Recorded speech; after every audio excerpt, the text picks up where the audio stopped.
لہا ما کسبت، اس کے لیے ہے جو اس نے کمایا. کسب کس کو کہتے ہیں؟ کاف سین بے، کسبہ کا مطلب ہوتا ہے ہاتھ کی کمائی.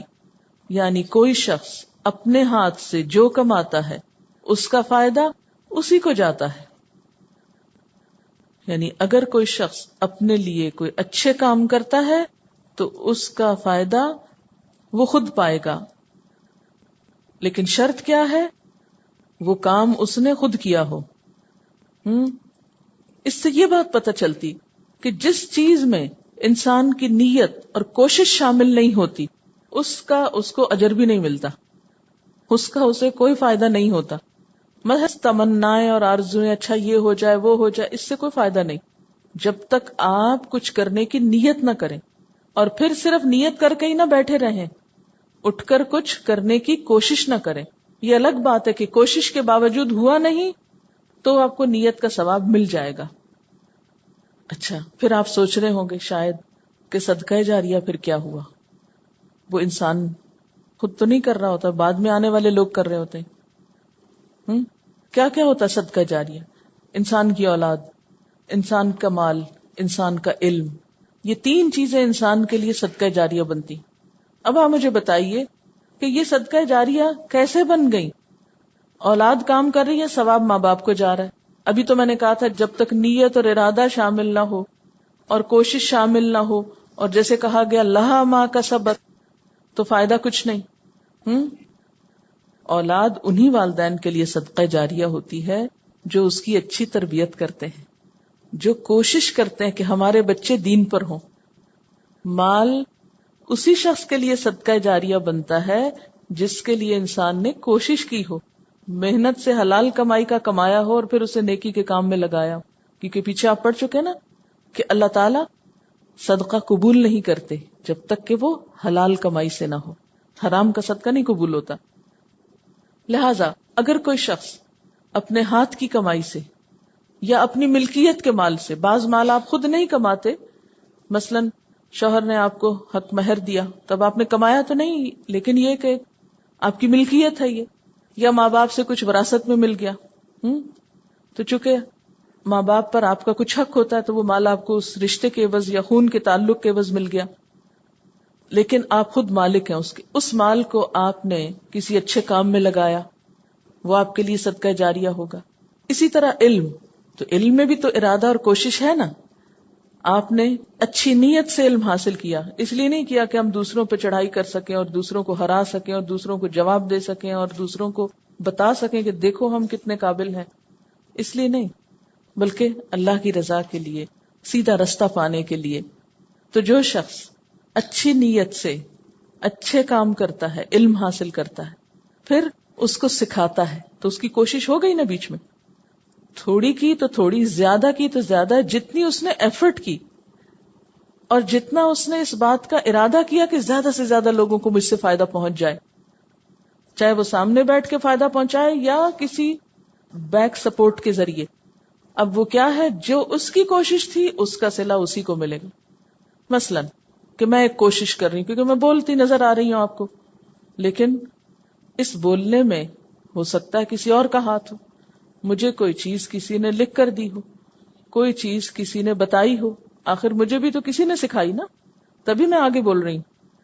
تو اس میں جتنی میرے پیچھے کوششیں ہیں، جنہوں نے مجھ کو سکھایا، جنہوں نے مجھے سپورٹ کیا، جنہوں نے مجھے فیسیلیٹیٹ کیا، وہ اگرچہ سٹیج پر نہیں بیٹھے ہوئے، لیکن اس کوشش میں ان کا بھی ہاتھ، ارادہ اور نیت شامل ہے، اور اس کے ذریعے وہ آگے جا رہا ہے.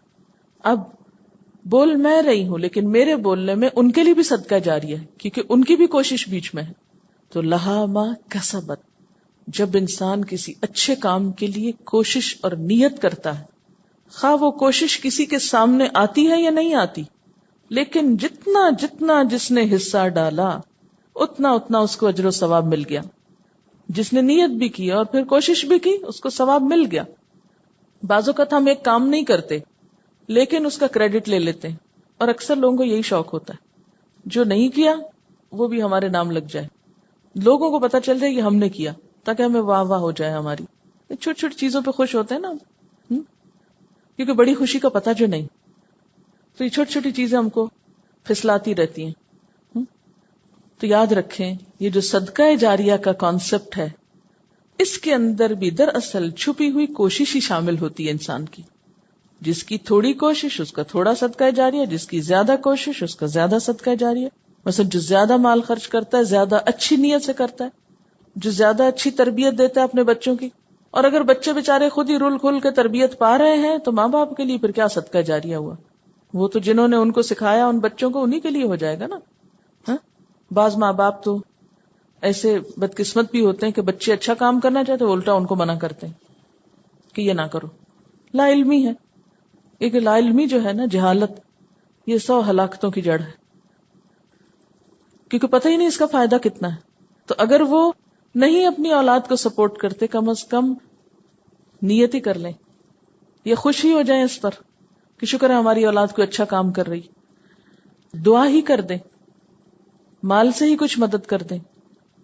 اگر خود کچھ بھی نہیں کیا آپ نے، مثلا کچھ ماں باپ خود نہیں پڑھ پاتے، اب ان کا شوق کیا ہوتا ہے ہماری اولاد پڑھ جائے، اس کے لیے وہ دن رات محنت کرتے ہیں، ان کو سکھاتے ہیں، بتاتے ہیں، مال ان پہ خرچ کرتے ہیں. تو اب ان کے اپنی اندر جو کمی رہ گئی وہ کس میں جا پوری ہوئی؟ اولاد میں پوری ہوئی.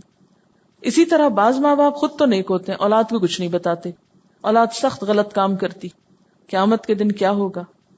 ایسے لوگ بسا اوقات بدترین حالت میں آئیں گے اور بتایا جائے گا ان کے بچے ان کی ساری نیکیاں کھا گئے، کیونکہ انہوں نے ایسے ایسے کام کیے کہ جو ماں باپ کے لیے الٹا کیا بن گئے؟ مصیبت کا سبب بن گئے. اور وہ کیوں؟ ان کی غفلت اور کوتاہی سے. تو ہمیں دنیا میں اپنے بچوں کے لیے دعا بھی کرنی چاہیے، کوشش بھی کرنی چاہیے. علم کے لیے دعا بھی کرنی چاہیے. کون سی دعا ہے علم کی؟ رب زدنی علما. اور کوشش بھی کرنی چاہیے. یہ دعا پڑھ کے اگر آپ سویرے گھر پہ ہی بستر پہ دوبارہ سو جائیں، صرف تمنائیں ہیں تو وہ بھی اللہ کو پتا ہے کر کیا رہے ہو تم. اسی طرح مال ہے لیکن خیر کے راستے میں نہیں خرچ کرنے کو دل چاہتا. ہمارے خرچ کیے بغیر اگر نیکی کا کام آگے سے آگے بڑھ رہا ہے تو ہمارا حصہ کچھ نہیں، چاہے ہم کتنے خوش ہوتے رہے اس کو دیکھ دیکھ کے، جب تک ہمارے پیسے اس میں نہیں پڑیں گے. تو اس لیے لہا ما کسبت، لہا ہر شخص کو کیا ملے گا، یعنی اللہ بوجھ تو نہیں ڈالے گا، وہ تو نہیں پوچھے گا جو ہمارے بس میں نہیں. دیکھیں نا بسا اوقات ہم چاہتے ہیں ہماری اولاد نیک ہو، ہم کوشش بھی کرتے ہیں وہ نہیں ہوتی. بعض اوقات ہم مال اللہ کے راستے میں خرچ کرنا چاہتے ہیں مگر ہماری ضرورتیں اپنی نہیں پوری ہوتی. بعض اوقات ہم کسی کو سکھانا چاہتے ہیں، ہمیں موقع ہی نہیں ملتا، کوئی سیکھنے کو تیار ہی نہیں ہوتا. ایسا بھی تو ہوتا ہے. اب اس میں ہماری تو پوری تمنا اور کوشش، لیکن کوئی آگے چانس ہی نہیں مل رہا تو اللہ نہیں پوچھے گا. لا یکلف اللہ نفسا الا وسعها. جو ہمارے پاس تھا ہم نے لگا دیا، ہم نے محنت کر لی، ہم نے تڑپ لیا، ہم نے دعائیں بھی کر لی، لیکن کوئی ترقی نہیں ہوئی، کوئی کامیابی نہیں ہوئی، نہ علم میں، نہ مال میں، نہ اولاد میں. تو کل قیامت کے دن اللہ تعالیٰ ایسے شخص کو پکڑ کے سزا دے گا کہ کیوں نہیں تم نے مال کیوں نہیں خرچ کیا، یا تم نے اولاد کو کیوں نہیں سدھارا، یا تم نے اور کوئی خیر کا کام کیوں نہیں کیا. نہیں، اس لیے کہ ہم نے تو چاہا تھا لیکن ہو نہ سکا. اب بعض اوقات کیا ہوتا ہے پچھلی زندگی میں کوئی کمی کوتاہی ہو جاتی ہے. دیکھیں نا، اب مثلاً آپ اس ایج میں آ کے آپ کو دین کی سمجھ ہوئی، جب آپ جوان تھے اور آپ کے بچے چھوٹے تھے، آپ کے ہاتھ میں تھے، آپ کو سمجھ نہیں تھی. اب وہ بڑے ہو گئے، انڈیپینڈنٹ ہو گئے، وہ آپ کی سنتے نہیں. اب کیا؟ اب بس دعائیں کریں. جو وقت گزر گیا اس کے لیے کیا ہے؟ غفرانک. اب ہم نے سنا ہے، اب ہم مانیں گے. جو پیچھے ہو چکا غفرانک، اس کے لیے معافی چاہتے ہیں. اور پھر اللہ تعالیٰ کیا فرماتے ہیں؟ ٹھیک ہے، لا یکلف اللہ نفسا الا وسعها. غم نہ کرو، رنجیدہ نہ ہو، اللہ تعالیٰ وسعت کے مطابق ہی حساب لے گا. وعلیہا، اور اسی طرح انسان کے ذمہ ہے، انسان پر پڑے گا کیا؟ مکتسبت، جو اس نے کیا. اکتساب کس کو کہتے ہیں؟ کسبہ اور اکتسبہ کا روٹ ایک ہی ہے. اکتسبہ کا مطلب ہوتا ہے صرف اپنے لیے کرنا، کسبہ اپنے اور دوسرے دونوں کے لیے کرنا. اسی لیے آپ دیکھیں نا، اولاد کے لیے کرنا بھی کسب ہے، ٹھیک ہے نا. جب انسان کوئی کمائی کرتا ہے تو بچوں کو بھی دیتا ہے نا، تو دوسروں کے لیے بھی کسب کر رہا ہے. لیکن اکتسبہ ہوتا ہے صرف اپنی ذات کے لیے کرنا. تو اس سے کیا پتہ چلتا ہے؟